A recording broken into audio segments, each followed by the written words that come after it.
எங்கள் ஊர் அரசிக்கட்டை அம்மா கோயிலுக்கு எல்லாரையும் வரக வரகன்னு வர வைக்கிறவங்க எல்லாருக்குமே அந்த அம்மனோட அருள் எல்லாருக்குமே நல்லது செய்யட்டும். நம்ம சுற்றி இருக்கிறவங்களுக்கு நல்லது செய்யட்டும், நமக்கு நல்லது செய்யட்டும், எல்லாருமே நல்லா இருக்கணுங்க. நாங்கள் இன்றைக்கி அரசிக்கட்டை அம்மனோட கோயிலுக்கு தான் போயிட்டு இருக்கோம். நாங்கள் வருஷத்தில் 3-4 தடவை இந்த கோயிலுக்கு போயிட்டு இருக்கோம். இன்றைக்கி நாங்கள் சாப்பிட்ற சோறு சாப்பாடு பின்ன நாங்கள் இப்படி நல்லா இருக்கிறதுக்கு காரணமே இந்த அம்மனு தான். எங்கள் அம்மா ஒரு கொஞ்சம் வருஷத்துக்கு முன்னாடினா, ரொம்ப வருஷத்துக்கு முன்னாடி நாங்கள் எல்லாம் சின்ன குழந்தைங்களே இருக்கிறப்போ அம்மா வந்துட்டு நடந்துட்டு இந்த கோயிலுக்கு வந்திருந்தாங்க. நடந்துட்டு வந்து இந்த கோயிலில் வேண்டிட்டு போனாங்க. கண்ணீர் விட்டு அழுது வேண்டின கோயில். இன்றைக்கி நாங்கள் இவ்வளோ நல்லா இருக்க காரணமே இந்த அம்மனோட அருள் மட்டும்தாங்க. கொஞ்சம் இந்த கஷ்டம் வரும், கஷ்டம் போகும் வரும், எல்லாமே இருக்கும். கஷ்டம் வரும், துக்கம் வரும், என்ன சந்தோஷம் கஷ்டம் எல்லாமே வருங்க. ஆனால் எல்லாத்தையுமே பேலன்ஸ் பண்ண நமக்கு சக்தி வேணும் இல்லையா? எல்லாத்தையுமே பேலன்ஸ் பண்ணிட்டு போகணும். அதுதான் லைஃபு. கஷ்டம் வரப்போ கஷ்டத்தையும் ஏற்றுக்கணும், சந்தோஷம் வர சந்தோஷமும் ஏற்றுக்கணும். எல்லாத்தையுமே ஒரு பேலன்ஸ் பண்ணிவிட்டு நம்ம போகிறப்ப தான் நம்ம லைஃப் நல்லா இருக்கும். அதுக்கெல்லாம் நமக்கு நல்ல சக்தி வேணும், நமக்கு ஒரு தைரியம் வேணும்னா அந்த கடவுளை தான் நமக்கு கொடுக்கணும். நம்ம கடவுள்கிட்ட எனக்கு அது வேணும் இது வேணும் கேட்குறப்ப நீ கஷ்டத்தை கொடு, அந்த கஷ்டத்தை பேலன்ஸ் பண்ணுற அளவுக்கு எனக்கு சக்தியை கொடு, தைரியமும் கொடுன்னு நம்ம சாமிக்கிட்ட வேண்டிக்கணும். அந்த மாதிரி தாங்க சில வருஷத்துக்கு பின்னாடி நாங்கள் ரொம்ப கஷ்டத்தில் இருக்கிறப்போ அம்மா நடந்துட்டு வந்து இந்த கோயிலுக்கு வேண்டிட்டு போனாங்க. அப்போலேருந்து வருஷத்தில் ஒரு தடவையாவது அம்மா வருவாங்க. இப்போ 2-3 தடவை வந்து அம்மா வந்து இங்கே வந்துட்டு வேட்டை கொடுப்பாங்க சாமிக்கு. கோழி அறுத்து நாங்கள் சாமி கும்பிட்டுட்டு சாமிக்கு படையிலெல்லாம் போட்டு நல்லா சாமி கும்பிட்டுட்டு போவோம். ஏன்னா வருஷம் ஃபேமிலி முழுவதும் வந்துடுவோம் நாங்கள். ஆனால் இப்போ கொஞ்சம் லேட் ஆகுது வரதுக்கு. வருஷத்தில் 1 தடவை 2 தடவை தான் வர முடியுது. ஏன்னா அக்கா பசங்க வந்து வேறு சைடு படிச்சுட்டு இருக்காங்க. அவங்களுக்கு லீவ் கிடைக்கிறப்ப தான் நாங்கள் வருவோம். ஏன்னா அக்கா பசங்க இல்லாமல் நாங்கள் எங்கேயுமே போக மாட்டோம். அவங்க வந்தால் தான் எங்களுக்கு ஒரு ஜாலி ஹாப்பினஸ்ஸாக இருக்கும். இது அரசிக்கட்டை அம்மா கோயில். எப்படின்னா அரச மரத்தடியிலேங்க ஃபஸ்ட்டு இருந்தாங்க அம்மா. அரச மரத்த அடியில் இருந்தாங்க இல்லையா? அப்போலேருந்து நாங்கள் இந்த கோயிலுக்கு வந்துட்டு இருந்தோம். இங்கே வந்து நம்ம வேண்டுனது பழிக்கலைன்னு யாருமே சொல்ல மாட்டாங்க. நம்ம வேண்டுனது நம்ம கோரிக்கை வந்து நியாயமாக இருந்தால் இங்கே நடக்கும். இங்கே வேண்டிட்டு போனதுக்கப்புறம் எனக்கு நடக்கவே இல்லைன்னு சொல்கிறவங்க சரித்திரத்திலேயே இல்லையாமாங்க. அவ்வளோ சக்தி வாய்ந்த ஒரு அரசிக்கட்டை அம்மா தான் இவங்க. அம்மா அரச மரத்து அடியில் இருக்கிறப்போலேருந்து நாங்கள் வந்து சாமி கும்பிட்டுட்டு அம்மா கூட வந்துட்டு சாமி கும்பிட்டுட்டு ஆட்டோலேயோ இல்லை வேறு ஏதோ வண்டியில் நாங்கள் வந்துட்டு இருந்தோம். இப்போ நாங்கள் 3 பேருமே 3 பசங்களுமே காரில் வரோம். இப்போது இந்த கோயிலுக்கு காரில் போயிட்டு இருக்கோம். நானும் அக்கா அண்ணா எல்லாமே 3 பேர்கிட்டையும் கார் இருக்குது. இப்போ நாங்கள் காரில் வந்து இங்கே வந்து இந்த சாமிக்கிட்ட எங்கள் சொந்த காரில் வந்து நாங்கள் சாமி கும்பிட்டுட்டு போகிறோம். அந்த அளவுக்கு எங்களை சாமி நல்லா வச்சுருக்குங்க. நம்ம வேணுனது நியாயமாக இருக்கணும். ஆனால் நியாயம் இல்லாட்டி, ஏன்னா சாமிக்கிட்ட இந்த பொய் பித்தலாட்டெல்லாம் நடக்காதுங்க. நம்ம சைடு நியாயம் இருந்தால் நமக்கு நிஜமாக ஒரு பலன் கிடைக்கும். அந்த மாதிரி தான் சாமி. நாங்கள் வேணுனது இது வரைக்கும் எங்களுக்கு எதுவுமே கைவிடலை. ஆனால் கஷ்டமும் வருது, சந்தோஷமும் வருது. என்ன வந்தாலும் நாங்கள் இந்த சாமிக்கிட்ட தான் வருவோம். ஃபஸ்ட்டு நான் சொன்ன மாதிரி எனக்கு ஃபேவரெட் வந்து பசவன கோயில். 2வது ஃபேவரெட் வந்து இந்த அம்மனோட கோயில் தாங்க. நம்ம அம்மா வீடு எப்படியோ அப்படி தான் எனக்கும் எங்கள் அம்மாவுக்கு அக்காவுக்கு எல்லாருக்குமே அண்ணனுக்கு எல்லாருக்குமே இங்கே தான். நாங்கள் ஏதோ ஒரு கஷ்டம் வந்தாலும் அரசிக்கட்டம்மா எதுக்கு எங்களை இப்படி சோதிக்கிறேன்னு நாங்கள் சாமி கும்பிட்டாலே போதும், அன்றைக்கி ஒரு மன நிம்மதியாக இருக்குங்க. பின்ன ரொம்ப பேர் ரொம்ப சைட்லேருந்தெல்லாம் இங்கே வராங்கங்க. ரொம்ப வேறு ஸ்டேட்லேருந்து வேறு கண்ட்ரிலேருந்தெல்லாம் வராங்க. ஃபஸ்ட்டு அரச மரத்து அடியில் இருந்தது சாமின்னு சொன்னேன் இல்லைங்க. இப்போ வந்துட்டு கவர்மெண்ட் எடுத்துருச்சு இந்த கோயிலை. கவர்மெண்ட் எடுத்ததுக்கப்புறம் எல்லாத்துக்குமே செப்பரேட்டாக செஞ்சுட்டாங்க. ஃபஸ்ட்டு பலிபீட்டம், பின்ன நம்ம படையல் போடுறது எல்லாம் அம்மன் முன்னாடி அம்மனோட சந்நிதி பக்கத்தில் தான் இருந்துச்சு. இப்போ வந்துட்டு அம்மனோட கோயில் ஒரு சைடு, நம்ம படையல் போட்டு சாமி கும்பிட்றது ஒரு சைடு, பின்ன பலிபீட்டை ஒரு சைடு, எல்லாமே ஒரு செப்பரேட்டாக பண்ணிட்டாங்க. இந்த அம்மனோட கோயிலுக்கு போகணுன்னாலே நம்ம என்ன சொல்கிறது, பூர்வ காலத்தோட புண்ணியம் சொல்லுவாங்க.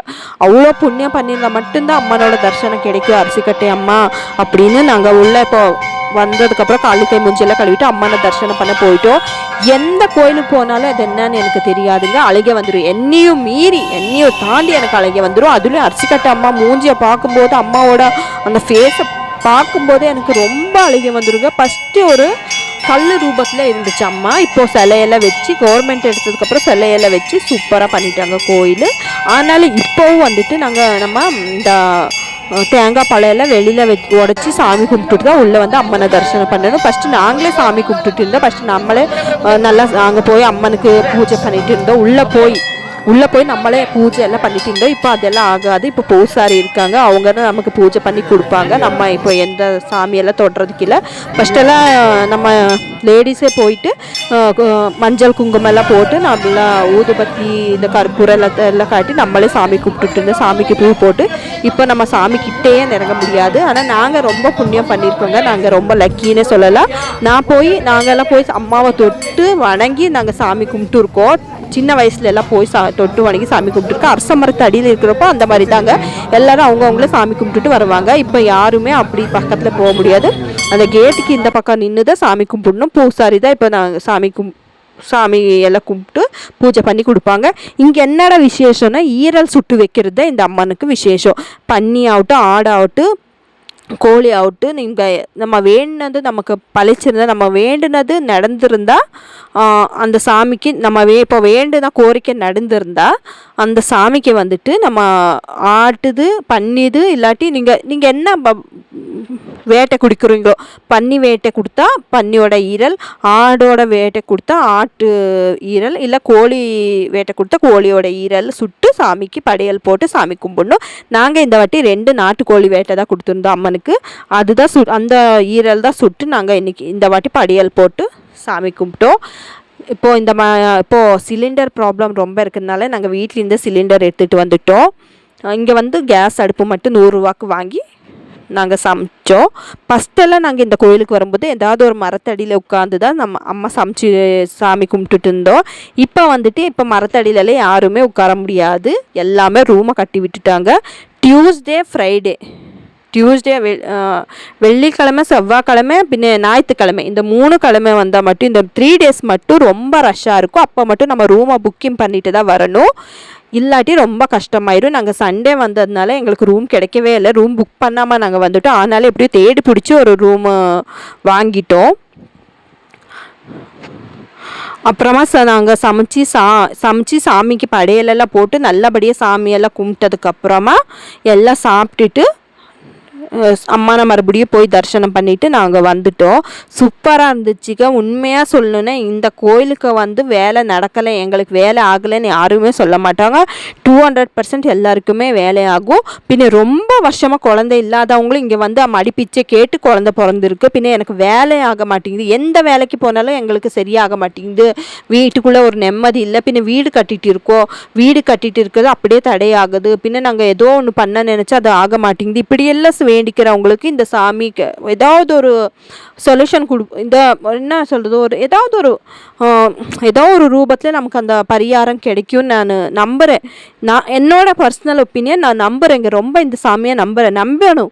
நம்ம நம்பினதான் அங்கே நம்ம எவ்வளோ நம்புகிறோமோ அவ்வளோ சாமி நம்மளை கை தூக்கி விடும்.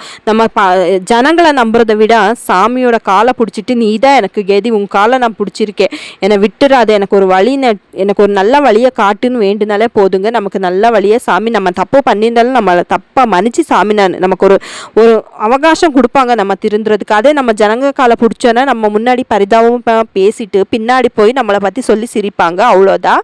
ஃபஸ்ட்டு பார்த்தீங்களா இந்த மாதிரி தான் இருந்துச்சுங்க சாமி. இப்படி தான் இருந்துச்சு சாமி. இப்போ தான் சிலையெல்லாம் வச்சுருக்காங்க. இப்படி தான் இருந்தாங்க ஃபஸ்ட்டு அரசிக்கட்டை அம்மா. அரச மரத்து அடியிலே அப்படி இருந்தாங்க அம்மா பார்க்குறதுக்கு. இப்போவும் அம்மாவை முகமாக பார்க்குறதுக்கு ஜொலிக்கிறாங்க.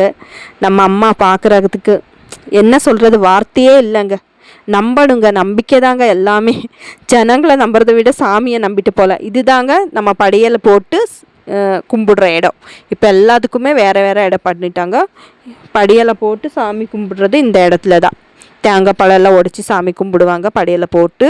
பின்ன பலி பீட்டமும் இப்போ தனியாக பண்ணிட்டாங்க. சாமிக்கு பலி கொடுக்கறது, அந்த ஆடு கோழி பண்ணி நமக்கு என்ன நம்ம வேலைக்கு தகுந்த மாதிரி நம்ம வேண்டிக்கணும். அவ்வளோதான். எனக்கு இந்த வேலையாச்சுன்னா உங்களுக்கு நாங்கள் ஜோடி பேட்டை கொடுக்குறேன், ஜோடியாக கோழி கொடுக்குறோம், இல்லை ஆடு இல்லை பண்ணி கொடுக்குறோம். அந்த மாதிரி இதுதாங்க பலி பீட்டம்.